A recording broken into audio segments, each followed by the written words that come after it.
I was born here, actually. I'm an anchor baby. Oh, you're anchor baby? Mm-hmm. Really? Yeah. Your mother got pregnant and crossed the border illegally and dropped you down? No, she crossed the border legally, but she gave birth to me here, so I could have American citizenship. Yeah. That's amazing. And so this Sure guy, is. Kink, what's his name? Chink? Jank.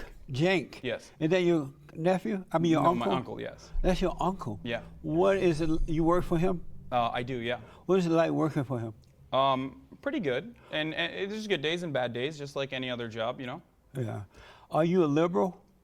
I wouldn't consider myself a liberal, no. Are you a conservative? No, I'm certainly not a conservative. I'm a leftist, and I would consider liberals to be conservative. I'm more progressive than most liberals. And why is that? Because liberals still believe in outdated modes of outdated economic systems that have yielded terrible results for the overwhelming majority of Americans and the overwhelming majority of people around the world. You say that you at one time was a Muslim, right? Well, I was raised in a Muslim family, but they were very progressive. My father still considers himself a Muslim, even though he doesn't follow like the 5 pillars or whatever. He never went to Hajj or anything. And my mother is probably not. My mother's not very religious. Oh. Yeah. Is Islam a religion? Yes. It is. It's one of the 3 Abrahamic religions, as far as I know. And is it a religion of peace? Yes. Well, why do they chop off people's head and hold women back and throw homosexuals from the rooftops and they want to take over other countries? And they even say you can lie. They can say you can lie to the Can we just Christians. pause for a brief moment? Yeah. You want to tell me about your personal black experience and use that as empirical evidence, as fact. But when I try to tell you about Muslims, you're like, nope, that doesn't work that way. I have my own perspective.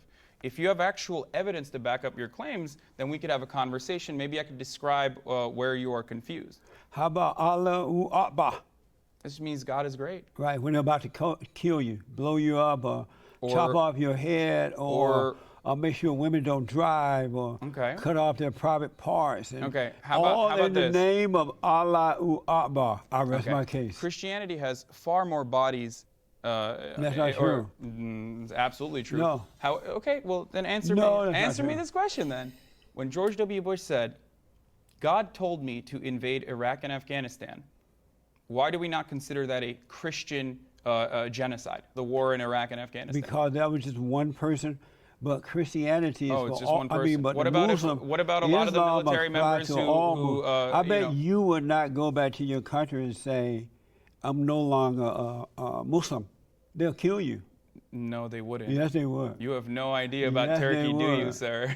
No, well, Turkey. You wouldn't go to the Muslim and tell them that. Turkey currently has a. Well, first of all, Turkey's a secular democratic republic. Well, you may can go to Turkey, but you wouldn't go to a Muslim country. Turkey is a Muslim country. It's 98% Muslim. You would not say that I'm no longer Muslim. I say it all the time. Not to them. Yes, I do. Amazing. There are plenty of atheists or there are plenty of agnostic Turkish people, and there are plenty of progressive Muslims. Yeah, Turkey is not a hardcore Muslim country. As a matter of fact, the overwhelming majority of Muslims are like not a part of the monolith picture that you're trying to paint all of Islam as. I would never trust Islam. You would never trust Islam. I would never. A lot of fundamentalists, a lot of the extremists that you're talking about have similar perspectives to. But the comparison that he makes with George W. Bush saying, "Oh, God wants me to go here," that's just a bullshit comparison. Because one, George W. Bush doesn't actually believe in God, or he doesn't actually practice Christianity, right? That's just something presidents have to say because America, right? So. And the fact that they have far more bodies is true based on the holy wars back in the day. But if you want to compare, then you're saying that Islam is like 300, 400, 500 years behind, in terms of killing people. Like, we have progressed as a society, but, They have been taught to lie to the infidels, and I'm a Christian. Do you think homosexuality is... I'm not a Christian, of course, because I think every religion is retarded, but I'm just saying the comparison is shit. Do you think homosexuality is bad? It's not good. It's not good. What would you do about it? Show them how to overcome. Okay. And what if they're like, I don't want to overcome. I want to kiss a man. Then let them suffer and die. That's their business. Okay, that's a very fundamentalist perspective, not dissimilar to ISIS, though. Just don't impose it on us. I didn't say we would kill them. That's not dissimilar to what a lot of Muslims think, though. ISIS would kill them, but I said let them suffer and die. As a matter of fact, because people have a right to suffer and die. As a matter of fact, if we were to look at data, okay? Well, you, you can't believe data. Liberals lie. You can't believe data. Liberals lie, man. Why?